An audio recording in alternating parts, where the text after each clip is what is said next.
Sa Jeremiah 23:24, ang tanong po dito ng Panginoon, "Do not I fill heaven and earth?" declares the Lord.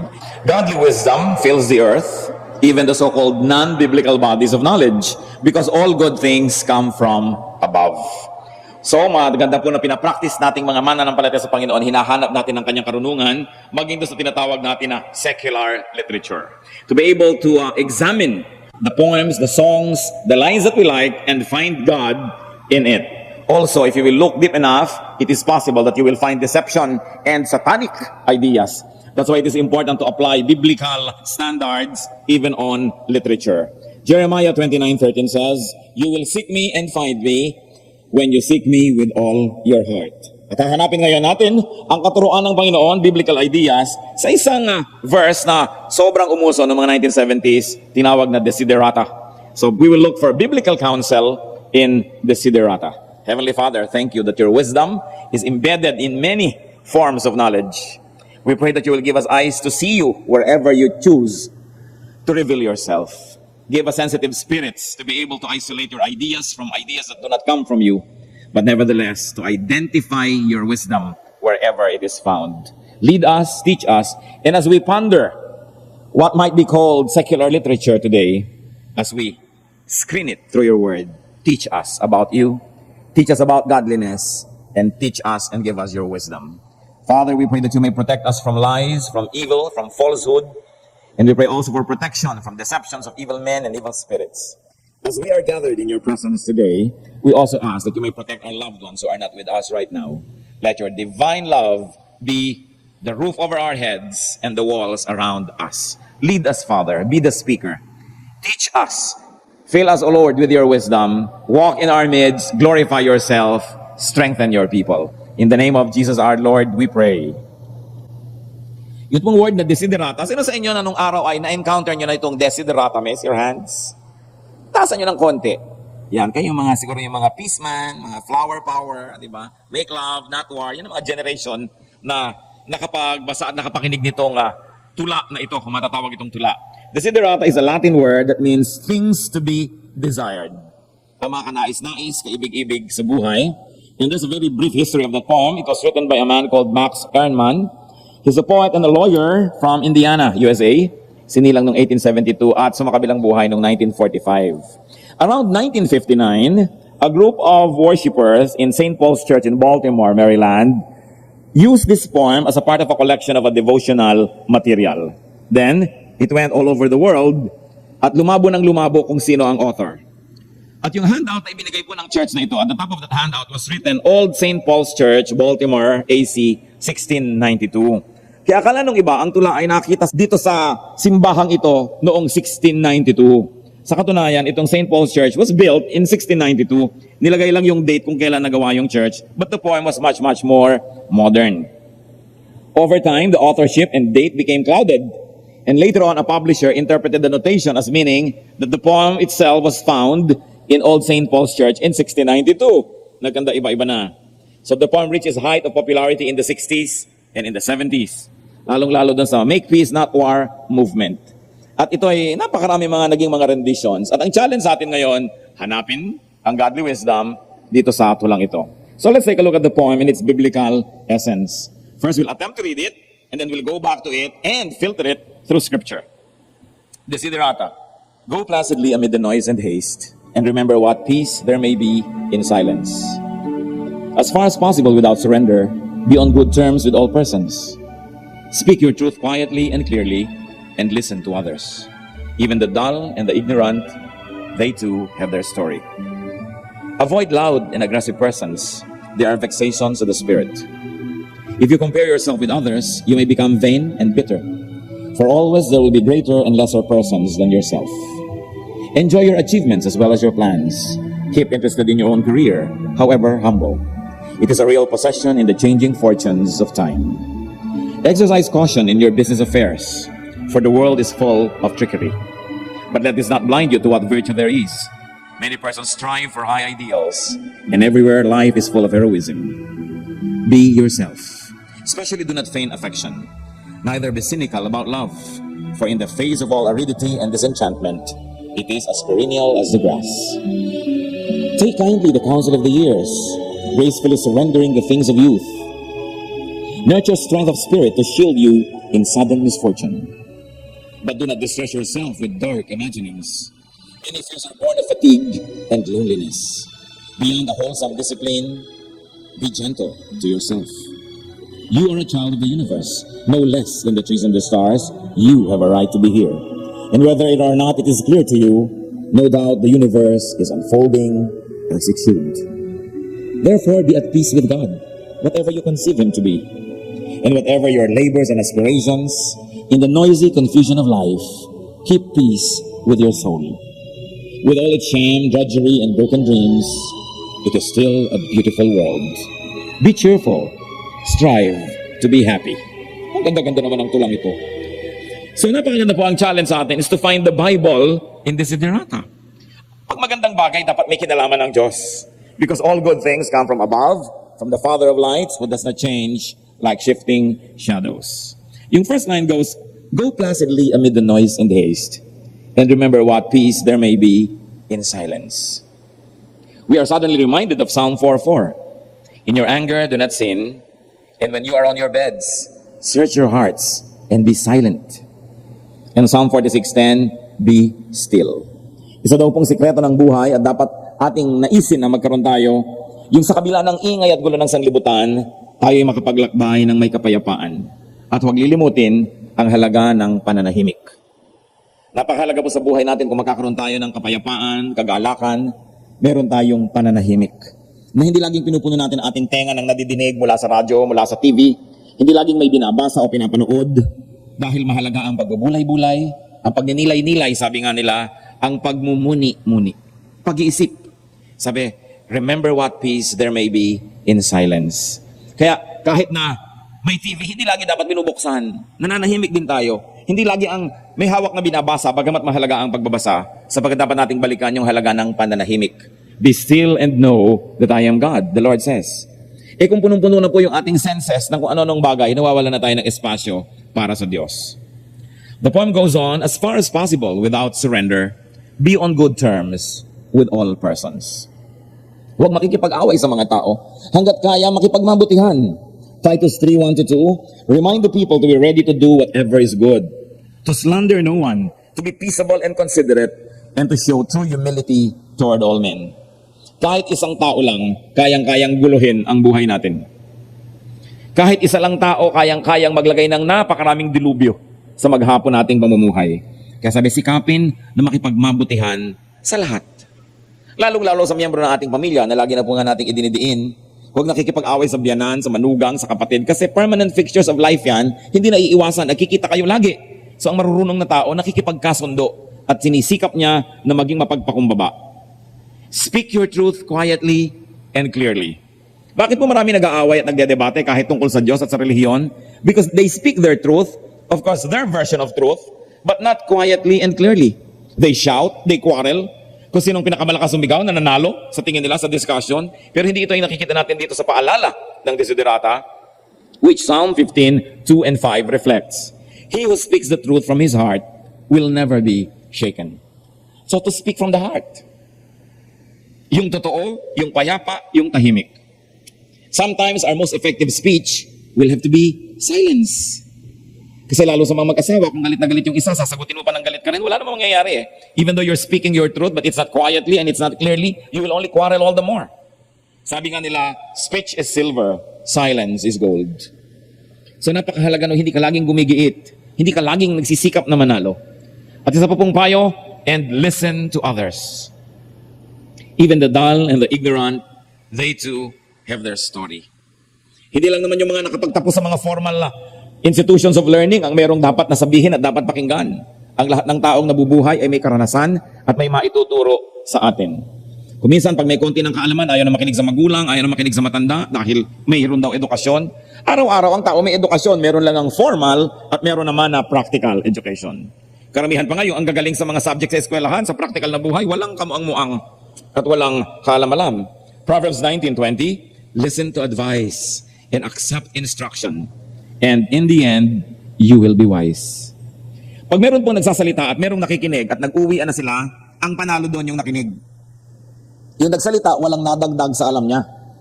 At kung meron pa siyang sinabing mali, na bisto pa niya na hindi pala siya marunong, sa kasasalita niya tuloy, nalaman na hindi siya marunong. Pero yung nakikinig lang, may iuwi yung karunungan, o kaya hindi naman siya nalaman ng tao na wala pala siyang alam. You know, when you listen and when you're quiet when somebody speaks, people immediately think you're intelligent. So at least even if you are not, people would think you are, and that's better for you. Kasi may makinig ka sa payo. Kaya po nag-aaway ang mga tao, analyzein natin, wala namang nakikinig eh. Pareho nagsasalita, sabay, palakasan. So wala naman talagang natututunan. But if a desirable thing is to listen to others. Avoid loud and aggressive persons. They are vexations to the spirit. Meron na po ba kayong nakitang tao at sa palagay ko naman meron na pag tahimik kayo, pag dumadating siya, gumugulo kayo. Kahit na kayo kontento, pagdating niya, hindi na kayo kontento sa buhay. Pagka kayo ay nananahimik, pagdating niya, lighalig ang pumapalit sa inyong katahimikan. Sabi, iwasan ang mga taong ito. Proverbs 20:19, avoid a man who talks too much. Pag sobrang madaldal, sobrang malakas magsalita, aggressive ang behavior, iwasan. Iwasan ito. At kung tayo yon, paano tayo iiwas sa sarili? Kailangan magbago ng pamamaraan. Because when we are loud and aggressive, we don't have the time and the chance to learn from others. Lagi na lang tayong nakakapangyari, pero hindi tuloy natin nalalaman ang ibang paraan ng pamumuhay, ibang estilo. Titus 3:9, but avoid foolish controversies and arguments and quarrels, because these are unprofitable and useless. At ang tinutukoy po dito sa Titus 3:9 are religious controversies and arguments and quarrels. Bakit hindi dapat makipagdebate ang isang tao, lalo para sa relihiyon? Dahil yung kausap mo, ang kanyang pangunahing kagustuhang mangyari ay manalo siya. Ayaw niya mapahiya. May nakikinig, may nanonood. Paano mo siya matututunan, matuturuan kahit may nasabi ka na sa palagay niya ay tama, magbumukhang talo siya pag nakinig siya. So ang gagawin niya, he will outshout you, he will outsmart you, so that he will be feeding his audience. If you really would like to teach somebody, do it privately. Wala siyang pride na kailangang alagaan at wala siyang dapat audience sa pagpasikatan. Kaya hindi dapat nakikipagdebate ang mga anak ng Diyos. Walang makikinig kasi yung kausap mo ang kanyang gusto manalo. At ikaw din gusto mong manalo. Maaring may sasabihin siyang tama, hindi mo rin papakinggan dahil gusto mo rin makapuntos. So nothing happens. Isa pa po mga kapatid na nakikita ko na napakasama ang epekto sa buhay, yung sinabi sa Desiderata. If you compare yourself with others, you may become vain and bitter. For always, there will be greater and lesser persons than yourself. Huwag ihahambing ang sarili sa iba. Pag mahilig po tayong magkumpara ng sarili natin sa iba, either yayabang tayo dahil ikumpara natin to sa mga mas konti ang katangian, o tayo naman ay biglang malulungkot at madidiskontento dahil ikukumpara natin ang sarili natin dun sa mas maraming mga katangian. Sabi, laging merong mas marami at mas konti. So huwag ka nalang mag-compare, useless. Ang dapat mong isipin kung ano yung binigay sa'yo ng Panginoon na kakayahan, yun ang iyong palaguin, yun ang iyong pagyamanin. And if you're going to compare yourself with yourself. So gusto nyo tingnan yung performance nyo ngayon sa performance nyo last week, last year. Magandang comparison yun because you will know if you're improving. But don't compare yourself with others. It's a useless enterprise. Kaya napakarami mga tao nasisira ang kanilang personalidad because by comparing themselves with others, they come to a conclusion, a sad one, that they have so much less than what other people enjoy. Sabi nga nung isang sonnet ni Shakespeare, comparing this man's art and this man's scope with what I most enjoy, contented least. Sabi niya, when in disgrace with fortune and men's eyes, I all alone beweep my outcast state. Dahil ikinukumpara niya ang kanyang sarili sa iba, nagluluksa siya tuloy. Dapat sa sarili lang. And when you would like to compare performance, only performance of your own self. Romans 14:12, so then each of us will give an account of himself to God. You will not account for your neighbor will not account for you will give to God an account for yourself. So kailangan ang bantayan po natin sarili nating kakayahan, sariling improvement, sariling ikabubuti sapagkat magsusulit tayo sa Diyos para sa ating personal na ginawa sa buhay na ito.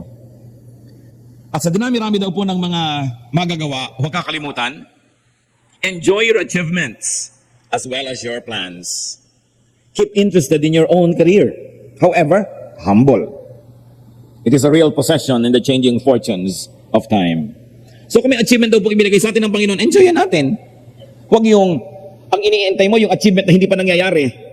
Kaya yung mga tao hindi sumasaya dahil ang kanilang laging hinahangad, yung wala pa, hindi nila tinitingnan yung nandyan na at naibigay na ng Diyos.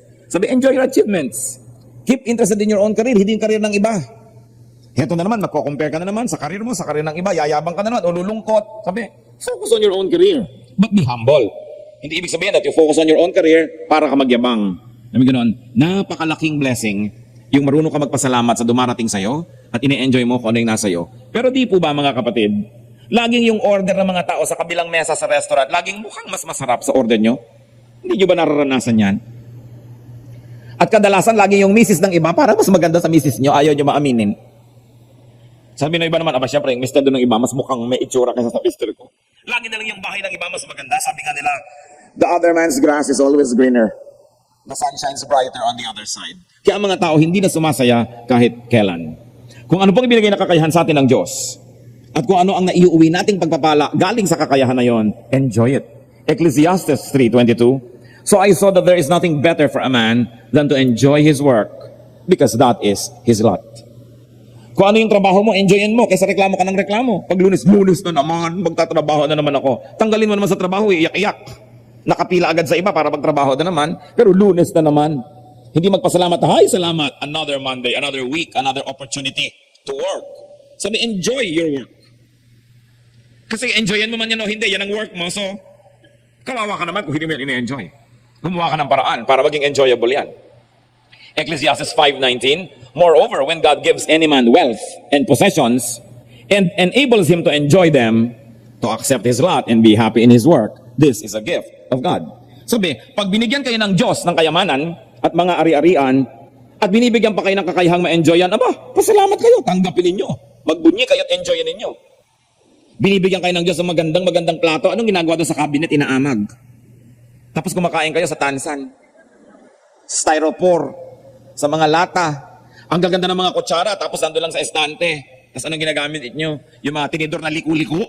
Hindi mo na malaman kung ito ba ay sanga ng puno o tinidor. Bakit nga ganun? Ang daming bahay, maraming gamit, ayaw nilang gamitin. Ang daming magagandang kumot, inaamag doon sa cabinet. Mga bedspread na magaganda, tapos ang ginagamit, yung mga lalagyan ng bineg feeds.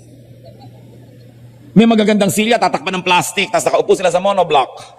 Ang ganda-ganda ng kusina, pero nasa dirty kitchen ang pamilya at doon gumagawa. Bakit? Binigyan kayo ng Diyos, enjoyin nyo. Sabi nyo, iba ka maluma. Ano po ba ang mahalaga? Ano ang sulit?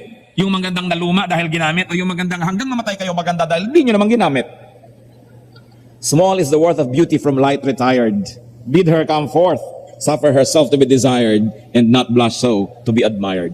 Sabi ng isang high school poetry. Kung maganda ilabas, gamitin, enjoy it. Blessing yan ng Diyos.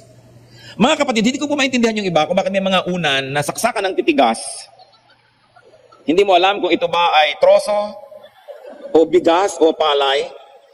And if you have to sleep 8 hours a day, brothers and sisters, that's 1/3 of your life. If you live to be 60, that means 20 years kayong nakahiga. Bakit hindi gandahan ang mga unan? Hindi magpundad ng mga magagandang mga sapin? Samantalang ang tagal-tagal yung nakahiga doon. And the quality of your sleep determines the quality of your waking hours. So dapat yung pagtulog natin, lahat ng ginhawa, pwede mo nang ilagay dyan. Yung ang gaganda ng mga pantulog kasi hindi ginagamit. Kung ano-anong ginagamit na pantulog lamang. Bakit ang dami nating gamit kung kailan na lang namatay na pamburol pala? Enjoy what God gives you.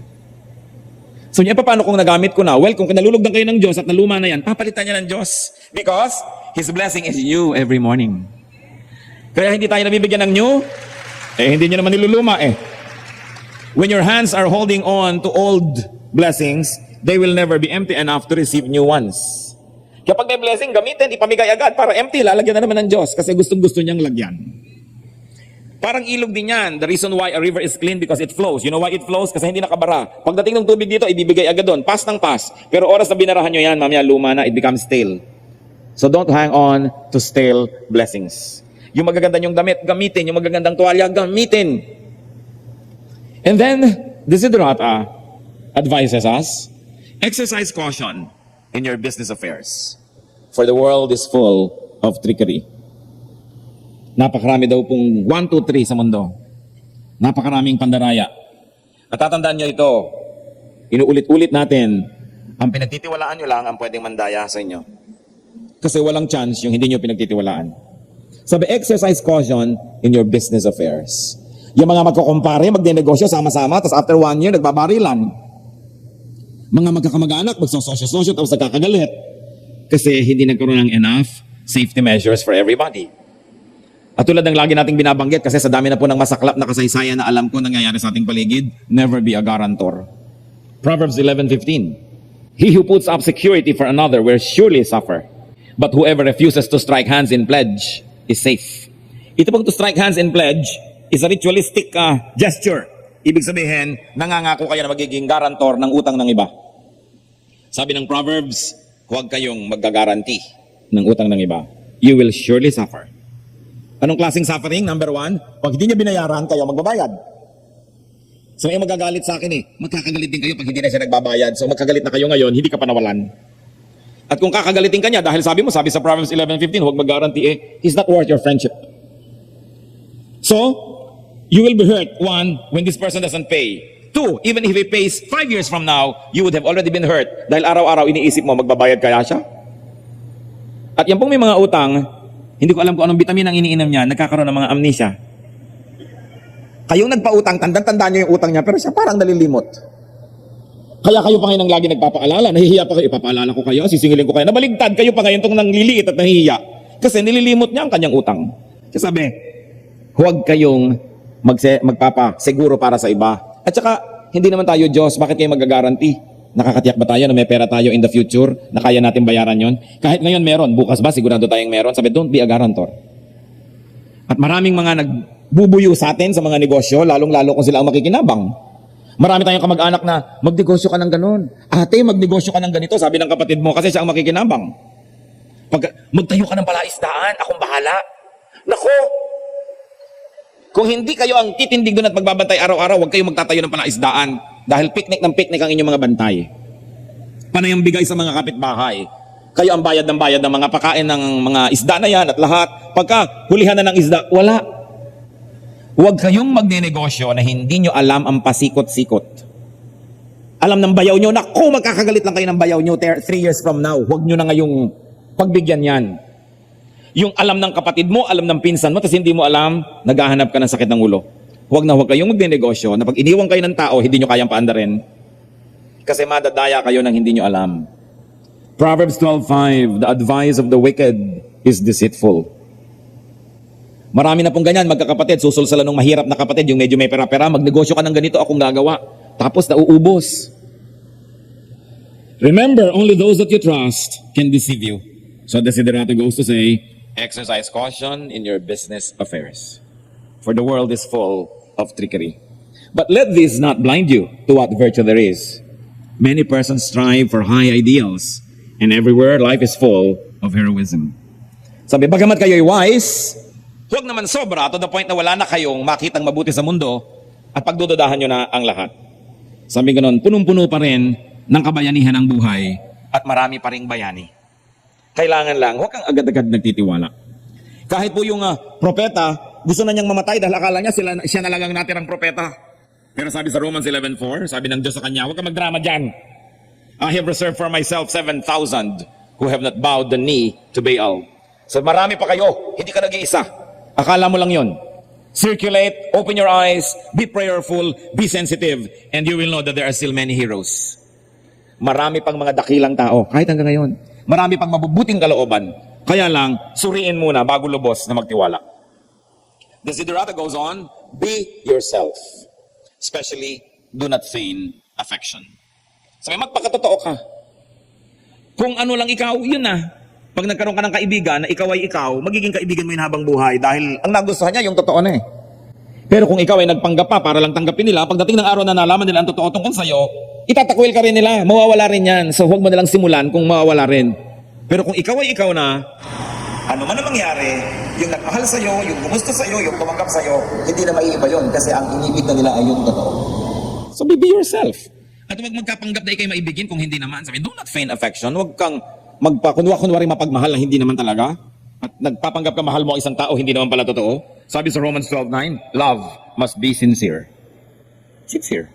Lalong-lalo yung mga lalaking nanliligaw, kung talagang hindi mo naman gusto, huwag mo siyang pasakayin. At ganoon din naman yung mga babae. Hindi mo talaga gusto, yung totoo lang. Kasi may nasasaktan, may napapasubok, may nahuhulog ang loob. Kailangan yung totoo lamang. Pero dahil naman dyan, huwag naman sobrang maging negative daw ang pananaw. Neither be cynical about love. For in the face of all aridity and disenchantment, it is as perennial as the grass. Sabi, huwag ka maging negative about love. Kung minsan kang nabigo, hindi ibig sabihin lagi kang mabibigo. Kung nasaktan ka na nun, hindi ibig sabihin lagi kang masasaktan. Kaya lang, wiser now, but open yourself to possibilities. At maaaring ito ay payo sa mga taong umibig, ngunit nabigo o nasaktan, pero hindi naman ibig sabihin na isasara nyo na inyong pinto sa pag-ibig habang buhay. Dahil napakaraming pag-ibig at napakaraming umiibig. You know why? Because God is love. 1 John 4:16, and so we know and rely on the love God has for us. God is love. God can love us through many people. So mahirap yung nagsasara ka agad kasi hindi ka natuloy maibig ng Diyos through people. And 1 Corinthians 13:8, love never fails. So continue to believe. Huwag hayaan na minsang nadala ay masasara ka na ng iyong buong puso. Sabi nga nila, muling buksan ang puso. Hindi lahat ng tao ay pare-pareho. Kung mayroong nanglilang sa atin ay mayroon naman sigurong nakalaan para tayo ay pagtapatan at mahalin. Kaya kailangan lang wise, but never be cynical and never be negative about life. Nagkataon lang na yun ang iyong naranasan, pero hindi yun ang lahat-lahat sa buhay. Take kindly the counsel of the years, gracefully surrendering the things of youth. So, take kindly the counsel of the years. Kung anong dinadala sa iyo ng buhay, at ikaw'y tumatanda, buong ina mong bitawan yung mga dapat nang bitawan dahil hindi na bagay sa edad mo.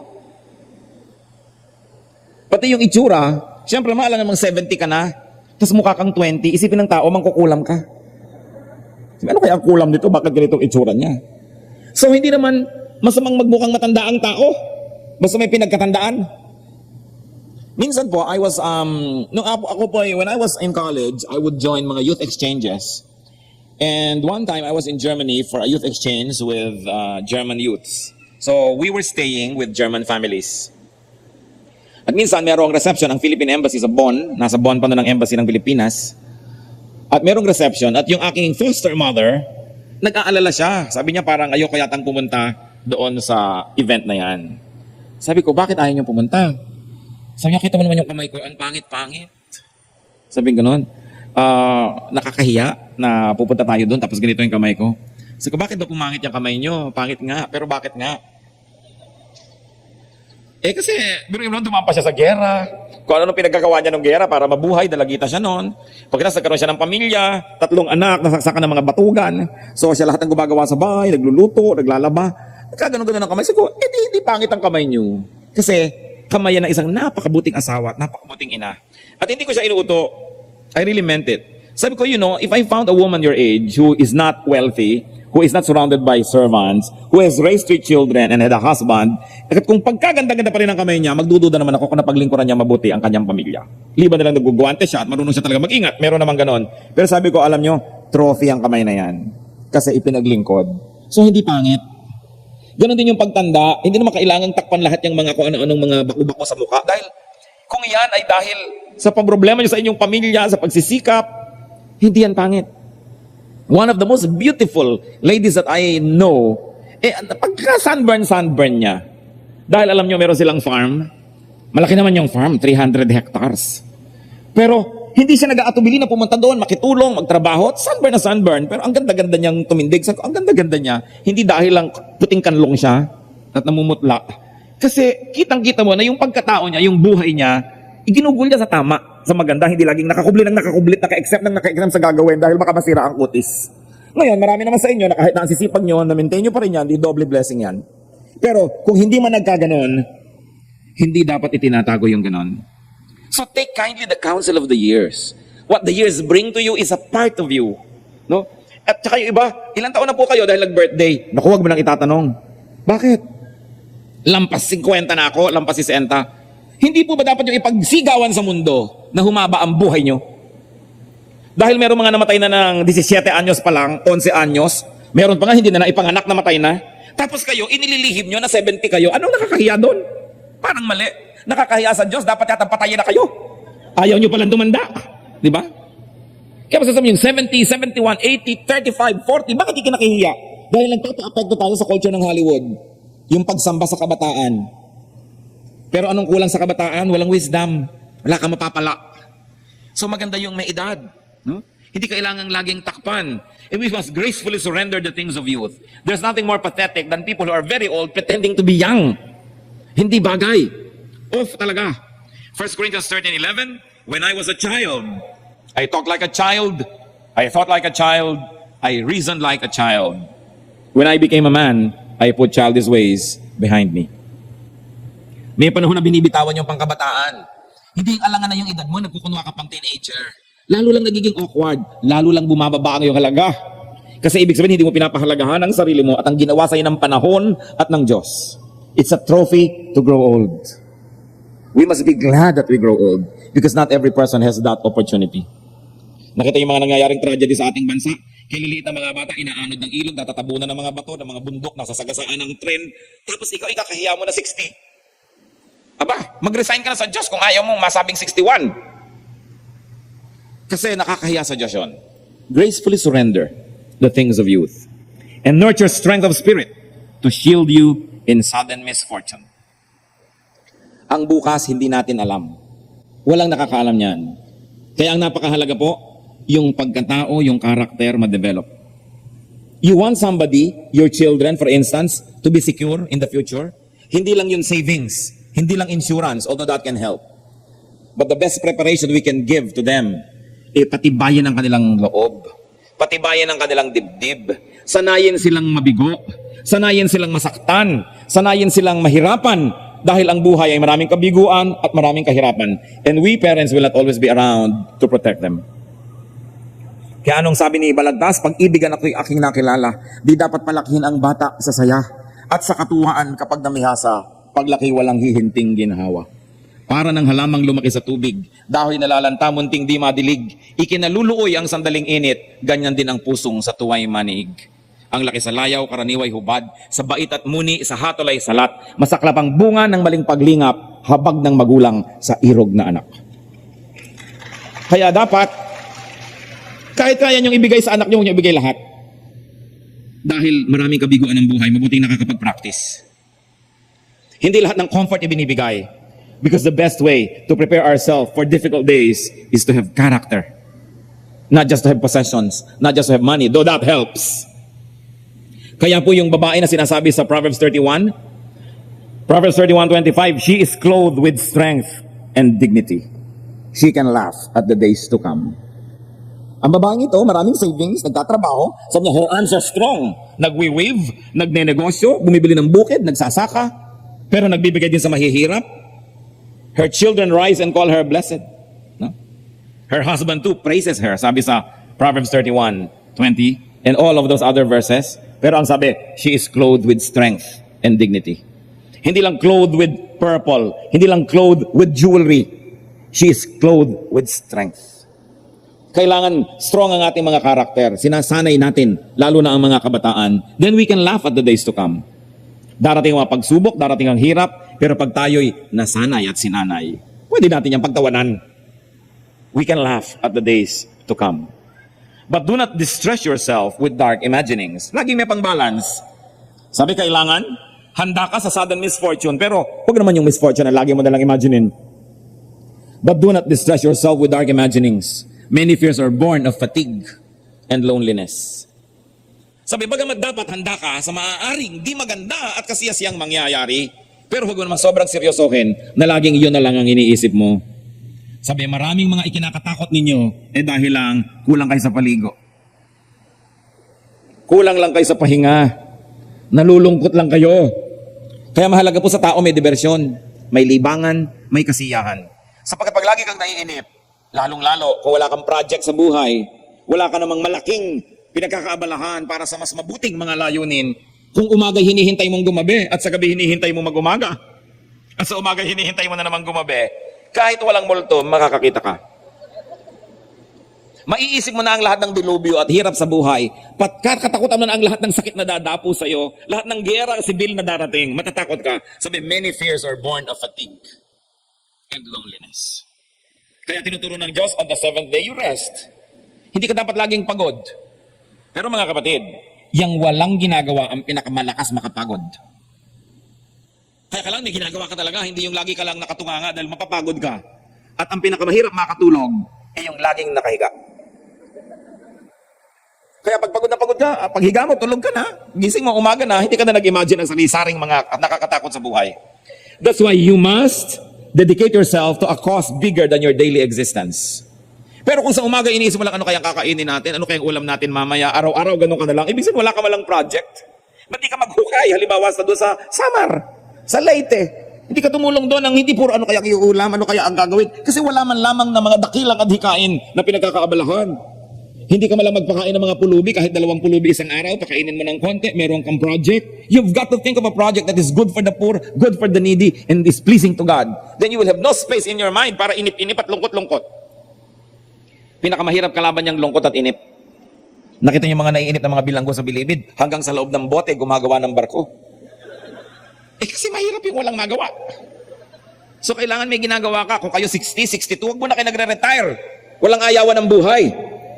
Kailangan naghahanap tayo ng causes. I like to repeat that, brothers and sisters. Causes. Because in the absence of big things, small things become big to small minds. That's why you have to be dedicated to a big thing. Marami kayong palalampasin, pararaanin, hindi papansinin pag may malaki kayong pinagkakabalahan. Pero oras na wala, ang liliit na bagay palalakihin ninyo. Kasi wala namang malaki sa buhay nyo. Kaya importante, mag-isip-isip. Psalm 37:4, delight yourself in the Lord. Pag bulay-bulayan ng Panginoon, enjoy God, enjoy God's promises, even God's discipline, then you will have no space for fear and imaginings.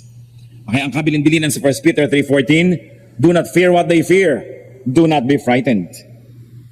Beyond a wholesome discipline, be gentle with yourself. May mga tao dapat napaalalahanan nito.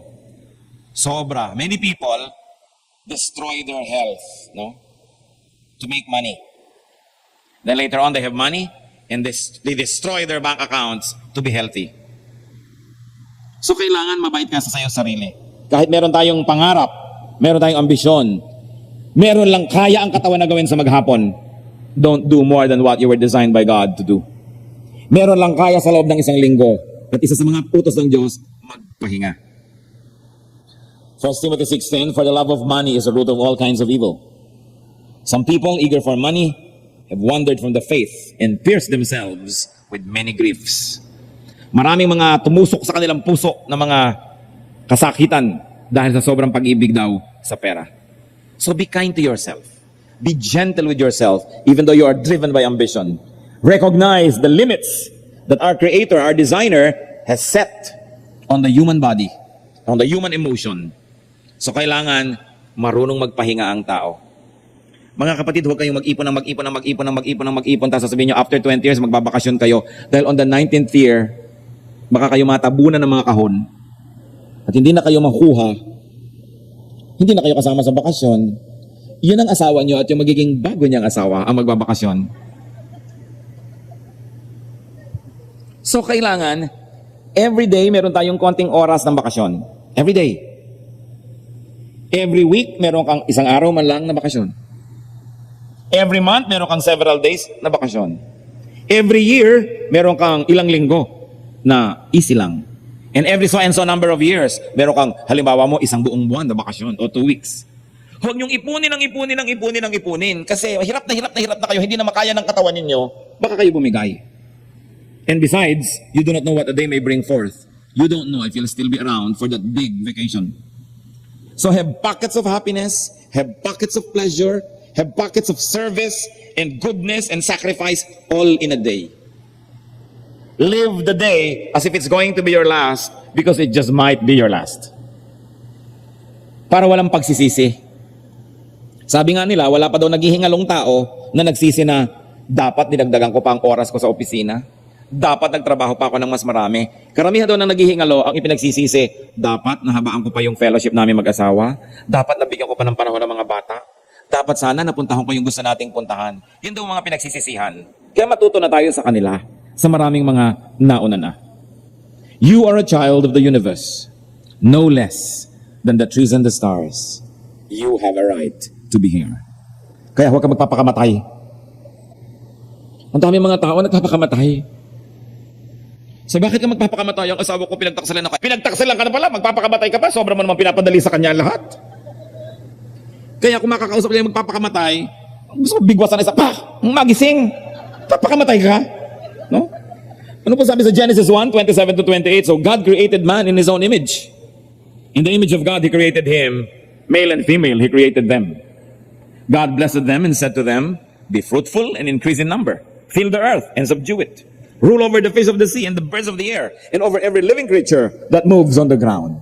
Ang taas-taas ng adhikain ng Diyos para sa tao. To govern the planet, to rule. Hindi para maawa sa sarili, paliitin ang sarili. We were created in God's image. Yun lang ang alalahanin mo, igagalang mo na yung sarili. At hindi mo papayagan din na hindi ka ginagalang ng iba. But of course, respect must be earned. And whether or not it is clear to you, no doubt the universe is unfolding as it should. And Genesis 8:22 reflects that reality. As long as the earth endures, seed time and harvest, cold and heat, summer and winter, day and night will never cease. Gabit araw, sabi nga darating ang taglamig at tag-init, tag-ulan at tagtuyot. Sunod-sunod, araw-araw, walang palya. Every day will come. So kailangan sabi, pag dumating yan, dapat nandun ka, kasama ka. Why? Because every day brings a new blessing. Because the blessing of the Lord is new every morning. Huwag kayong nawawala ng pag-asa kasi kung walang kayong natanggap na blessing ngayon, may bago na naman bukas, meron na namang pag-asa. Dahil bawat araw, ang daming dalang posibilidad para sa atin. Dapat excited ka, ang sarap naman, natutulog ako, tapos bukas na naman, bagong blessing na naman. Umaga na naman. Lalo pag nag-alarm na yung clock, umaga na naman. Eh ano gusto nyo? Huwag nyo nang marinig ang alarm clock, pwede rin naman. Naubos na yung baterya, matigas pa rin kayo, pwede rin. Pasalamat ka, nagising ka. Bakit lagi na lang ang tao mahilig magreklamo? Samantalang dapat nagpapasalamat.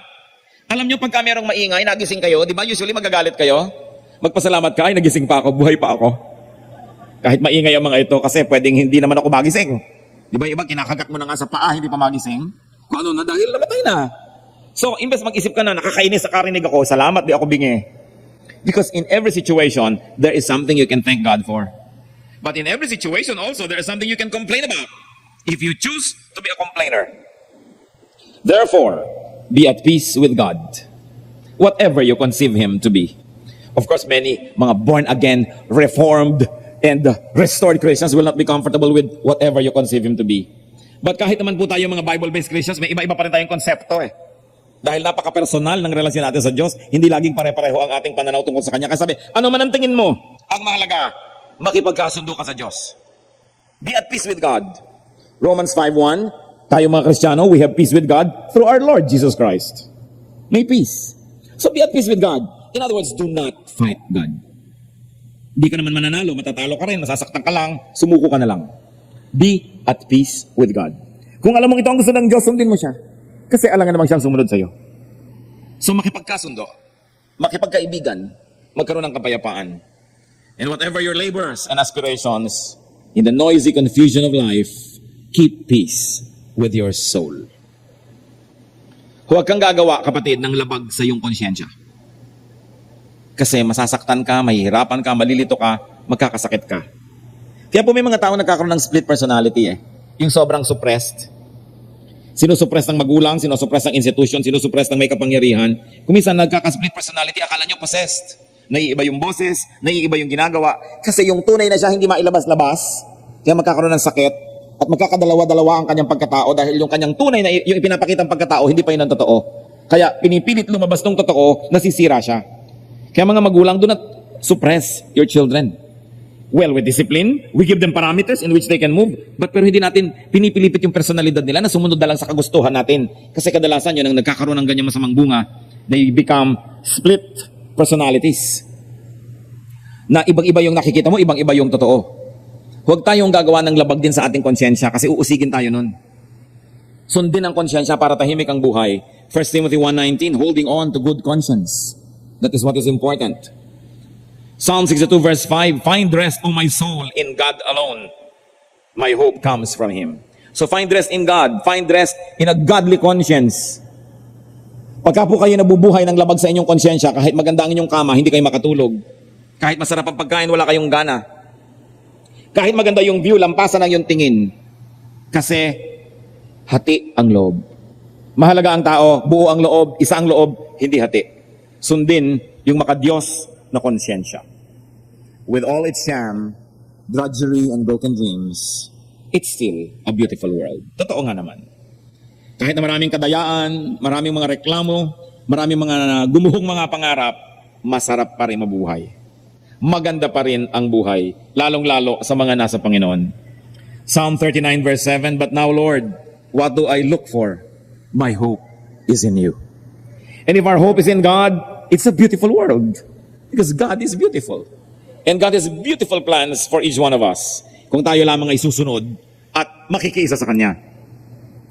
Kahit maraming kalungkutan, kahit maraming nagdaan ng kabiguan, Psalm 30:11, "You turned my wailing into dancing. You removed my sackcloth and clothed me with joy." Hinuhubad mo ang aking pagluluksa at dinadamitan mo ako ng kagalakan, kasiyahan. So kung tayo man po dumadaan sa mga malulungkot na mga kabanata ng ating buhay, huwag kayong bibigay, huwag kayong susuko dahil ang lahat ng yan ay may wakas. God is our hope. You don't know what the future holds, but you know who holds the future. God. Therefore, the future is beautiful. And life is beautiful. Huwag kayong padadaya sa emosyon. Huwag kayong padadaya sa kalungkutan. Nadaya lang kayo ng business partner, naiwan lang kayo ng inyong boyfriend o girlfriend. Sasabihin nyo na wala nang kwenta ang buhay. Yun lang ba ang buhay? Meron pa mga pastor, hindi po ako mabubuhay, iniwan po ako ng asawa ko. Ilang taon ka ba nung gamit mo yung asawa mo? 20 po. Nabuhay ka nung 0 to 20? Kasi ngayong nakilala mo siya, hindi ka na mabubuhay pa. Bagong mo nga yan nakilala, nabuhay ka na nun eh. Nung bakit hindi mo pa siya kilala, nasarapan ka kumain, opo. Nag-enjoy ka sa buhay, opo, kalimutan mo siya na mag-enjoy ka uli. Hindi mo dapat na itali yung buhay mo sa taong ayaw sa'yo. Hindi, susunod-sunod ka sa kanya, bubuntot-buntot ka sa kanyang ganun. Kung ayaw mo, sorry, we both lose. Matapos yung pong magawa ang dapat yung gawin, ang inyong tungkulin, ang itinuturo ng Diyos, at ayaw pa rin sa inyo, diwag. Lugi niya. Kailangan pinapahalagahan natin ating sarili. Hindi naman tayo nagiging mayabang, pero yung hinahayaan na para kayong yagit-yagit at inaapi-api kayo dahil mahal nyo. Dahil ang Diyos mahal tayo, hindi tayo inaapi. At yung nga iba ay hindi magpapaapi sa Diyos, ayaw pa sumunod sa Diyos, pero nagpapaapi sa tao. Yung pag-ibig sa tao may hangganan, mga kapatid. Pagka yung sarili mo ng dignity ang mayuyurakan at nalilimutan mo na yung pagkatao at yung halaga bilang taong nilikha ng Diyos, kalimutan ng pag-ibig. Tayo pa ng mga Pilipino, sobrang sentimental. Naku po, kulimutin mo na yan, iha. Nahulog na po ang loob ko. Damputin mo yung loob mo. Nahulog na pala eh. Ang dali-dali mo naman kasing mahulog ang loob, binigyan ka lang ng balot. Nahulog na yung loob mo. May nakasulat po kasing I love you doon sa puti. Nako, ganun lang ba yan? Mga kabataan na mga narito pa, huwag kayong agad-agad na umiibig. Ha? Huwag nyo kayo nahuhulog agad ang loob. Titingnan nyo muna. Kasi mahirap makarecover. No? Be wise. Pag nakita nyo na yung tama, at saka nyo na lang ihulog yung loob na yan. Pero talaga naman, makantahan lang ng konti, matextan ng konti, yun na. Sabi, my hope is in you, O Lord. Hope in God, not in people. Dahil pagkatao lang ang inasahan mo, kawawa ka kapatid. Kahit hindi ka pagtaksilan ng tao na yan at biglang namatay, kawawa ka pa rin. Kung pinagtaksilan ka lang, namatay pa, doble. So, anong sabi po ng desiderata sa ending? Be cheerful. Strive to be happy. Ang ganda ng sinabing strive. Hindi lang sinabing be happy, strive to be happy. Pagsikapan mong sumaya. Kasi yung iba naman nagsisika pero para malungkot. Magpapatugtog ng malungkot. Magbabasa ng malungkot. Didiliman ng ilaw. Magkukulong sa kwarto. Iiyak ng iiyak. Magpapagod na rin lang kayo. Magpagod kayo para sumaya. Sabi, strive to be happy. Ecclesiastes 3 verse 12, sabi ni Solomon, pinakamarunong na taong naglakad sa balat ng lupa. I know that there is nothing better for men than to be happy and do good while they live. So hindi lang yung be happy tas you're doing bad. To be happy and to do good while they live. Godly and biblical wisdom is everywhere. Inaasahan ba naman natin na makikita natin yan sa desiderata na yan? So this is just an example. Let's open our eyes and see God and see God's work all around us. Kung meron kayong favorite song, itest nyo. Ano ba yung mga biblical ideas dito? Kasi meron din satanic verses dyan. No? May mga suicide is painless. Alam niyo yung kantang yan? It brings on many changes. Hoy, galing to kay Satan, hindi to galing kay Lord. So dapat sinusuri din natin yung literature, mga tula, mga kasabihan, everything. Sa Matthew 24:32 nga, pati sa puno, dapat kang mag-aral eh. Sabi ni Lord, now learn this lesson from the fig tree. Kahit sa puno, makakakuha ka ng mga senyales. So learn the lesson from desiderata, from poetry, from many things, from everything. Sabi sa Bible, seek and you will find. In Jeremiah 29:13, you will seek me and find me when you seek me with all your heart. Thank you, O Lord, that we can find your wisdom everywhere. Salamat po na maging sa magandang tula na ito ay nandun ang mga katuruan nyo. Because all good things come from above, we cannot but conclude, O God, that you were the inspiration when this poem was written. Turuan mo rin sana kami, Panginoon, gumawa ng maraming tula, mga kanta, na ipinagdiriwang ang kabutihan nyo at kagandahan nyo para magamit nyo rin para mag-bless sa iba. Turuan nyo po kaming suriin ang mga gusto naming kanta kung ito'y galing sa inyo o sa iba. At kung galing sa inyo, alin doon at bakit. Nawa, Panginoon, sa aming buhay din, tulad ng magagandang mga tula at kantang yan, maging blessing kami sa iba. Teach us to see your mighty hand at work around us. Teach us to identify you and your goodness. Teach us, O God, to see you. Magbulay-bulay tayo sa ilang saglit ng katahimikan. Pakinggan natin kung ano pa ang personal na mensahe na ipinababatid sa atin ng Diyos. Karagdagan sa mga napag-usapan na natin. Enjoy God's presence in silence.